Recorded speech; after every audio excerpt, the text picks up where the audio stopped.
Hi வணக்கம். நான் சதீஷ் பேசுகிறேன். முதல்ல என்னை பற்றி நான் ஒரு சின்ன இன்ட்ரோ கொடுத்துட்றேன். ஸோ நான் வந்து ஒரு 10+ இயர்ஸாக வந்து யூஐ டிசைனராக இருக்கேன். ஸோ அதில் வந்து நிறைய விஷயங்கள் கற்றுக்கிட்டு இருக்கேன். ஸோ அதை தாண்டி அடிஷ்னலாக நான் மார்க்கெட்டிங் கற்றுக்கணும் அப்படிங்கிற ஒரு ஆர்வம் வந்துச்சு.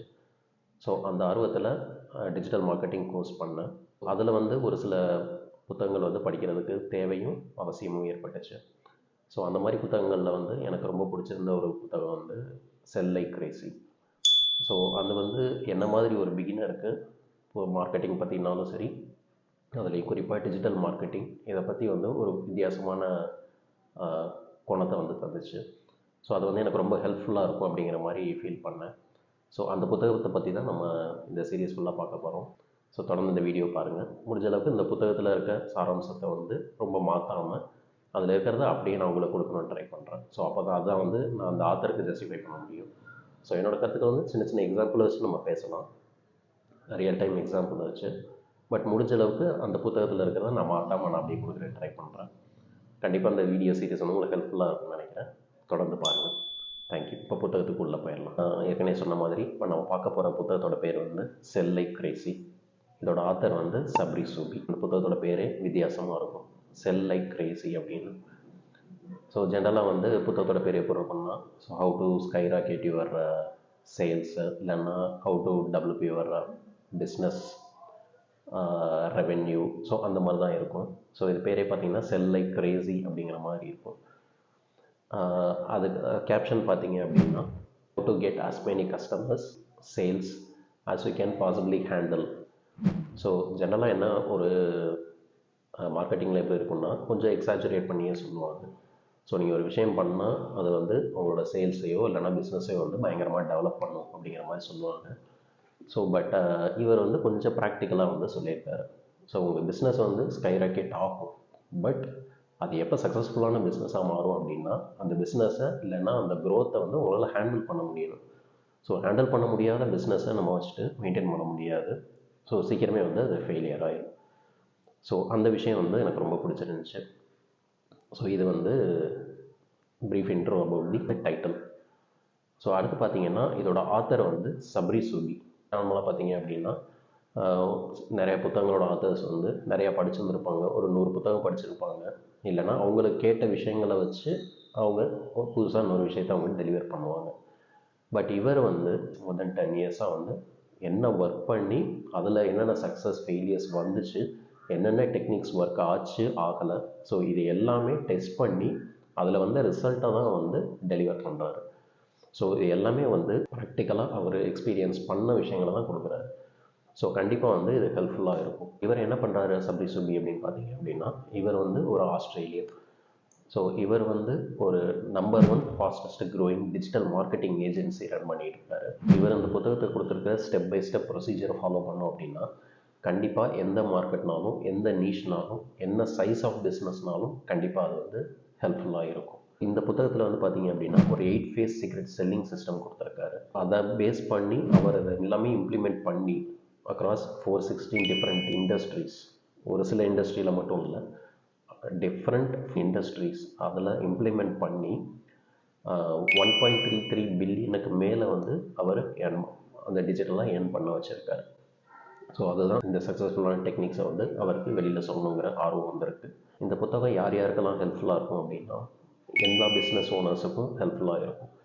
ஸோ நீங்கள் ஒரு பேக்கரி வச்சுருக்கீங்க, இல்லை ஒரு ஆக்சசரிஸ் வச்சுருக்கீங்க, சம் ஜுவல்லரிஸ், அதாவது எந்த டைப் ஆஃப் பிஸ்னஸ்க்கு எவ்வளோ சைஸ், எந்த சைஸ் ஆஃப் பிஸ்னஸ்க்கும் யூஸ் ஆகும் உங்களுக்கு. ஒரு ஸ்மால் ஸ்கேலாக வச்சுருக்கேன், இல்லை medium scale, large scale. So எல்லா டைப் ஆஃப் பிஸ்னஸ்க்கும் வரும். எந்த நீஷ்னாலும் உங்களுக்கு இது ஹெல்ப்ஃபுல்லாக இருக்கும். இப்போ வந்து அந்த 8 phase சீக்ரெட் செல்லிங் சிஸ்டம்ஸ் அப்படின்னு சொல்கிறாரு இல்லையா, அந்த ஒவ்வொரு டாப்பிக்கையும் நம்ம செக் பண்ணிடுவோம். phase 1 பார்த்தீங்க அப்படின்னா, understand and identify your dream buyer. So எந்த ஒரு பிஸ்னஸுக்குமே வந்து நம்மளோட பையர் வந்து எங்கே இருக்காங்க, எங்கே போய் அவங்கள கண்டுபிடிச்சி அவங்கள கூட்டிகிட்டு வரணும் அப்படிங்கிறது தான் இம்பார்ட்டண்ட் திங். ஸோ அப்போ தான் வந்து அந்த பிஸ்னஸ் டெவலப் ஆகும்.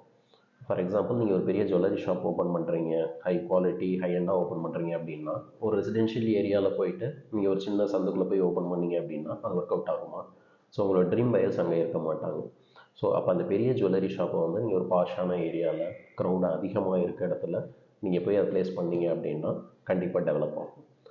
ஸோ இதுதான் ஃபஸ்ட்டு ஃபேஸு. ஸோ உங்களோட ட்ரீம் பையரை நீங்கள் எப்படி ஐடென்டிஃபை பண்ணுறது அப்படிங்கிறது. ஃபேஸ் 2 பார்த்தீங்க அப்படின்னா create the perfect bait for your dream buyer. So நீங்கள் உங்கள் கஸ்டமர் எங்கே இருக்காங்க அப்படிங்கிறது நீங்கள் கண்டுபிடிச்சிட்டிங்க.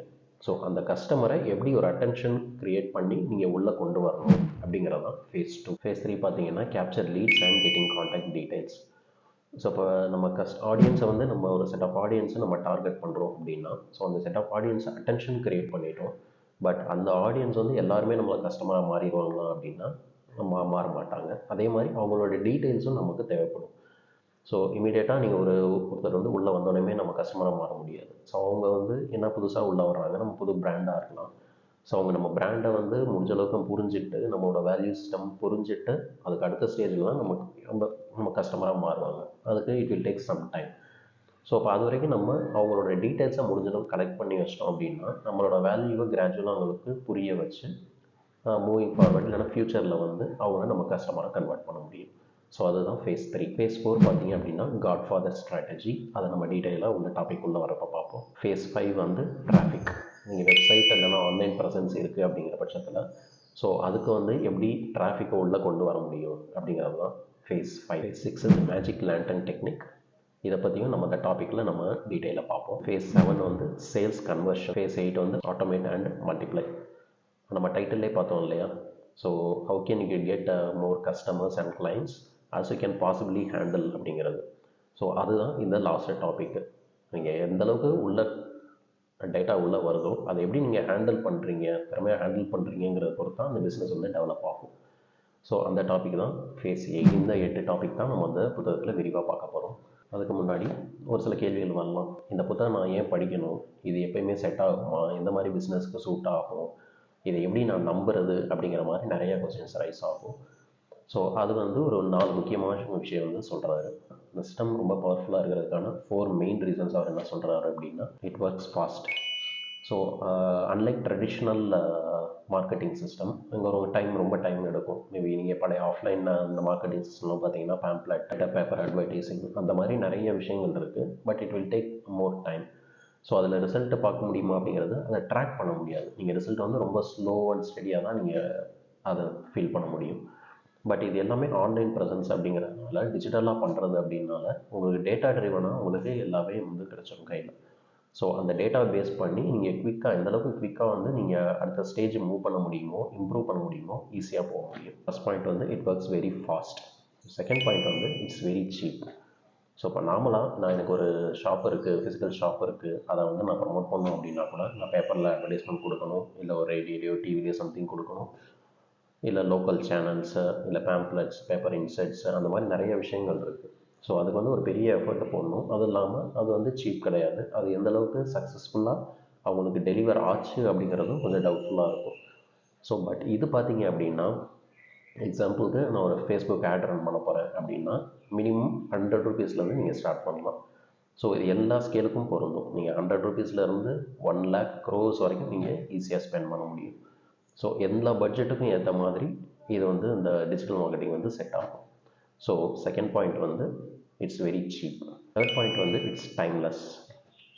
இப்போ வந்து செல்லிங் சிஸ்டம் கொடுக்குறோம், இல்லைனா அவர் மென்ஷன் பண்ணுறாரு. ஸோ இது வந்து எப்போயெல்லாம் செட் ஆகும், இந்த புக்கு வந்து ஒரு 5 இயர்ஸ்க்கு முன்னாடி எழுதியிருக்காருன்னு வச்சுக்கோமே. ஸோ அப்போ இருந்த அந்த மைண்ட் செட்டை, பீப்புளோட அந்த பையிங் கெப்பாசிட்டி அதெல்லாம் வந்து ஒரு சம்டைம் ஒரு மாதிரி இருந்திருக்கும். இப்போ கிராஜுவலாக அது கொஞ்சம் கொஞ்சமாக மாறிக்கிட்டே வரும். ஸோ இப்போ இந்த சிஸ்டம் வந்து எனக்கு இப்போதைக்கு இது ஒர்க் அவுட் ஆகுமா அப்படின்னு பார்த்தோம் அப்படின்னா கண்டிப்பாக அது ஒர்க் அவுட் ஆகும் அப்படிங்கிற மாதிரி சொல்கிறார். ஸோ இது வந்து அவர் வந்து லாங் டேர்மாக அவர் அனலைஸ் பண்ணி வந்த ரிசல்ட்டை பேஸ் பண்ணி தான் அவர் கொண்டு வர்றாரு. இது ஒரு ஸோ இந்த காலகட்டத்துக்கு கண்டிப்பாக தேவையான ஒர்க் அவுட் ஆகிற விஷயங்கள்.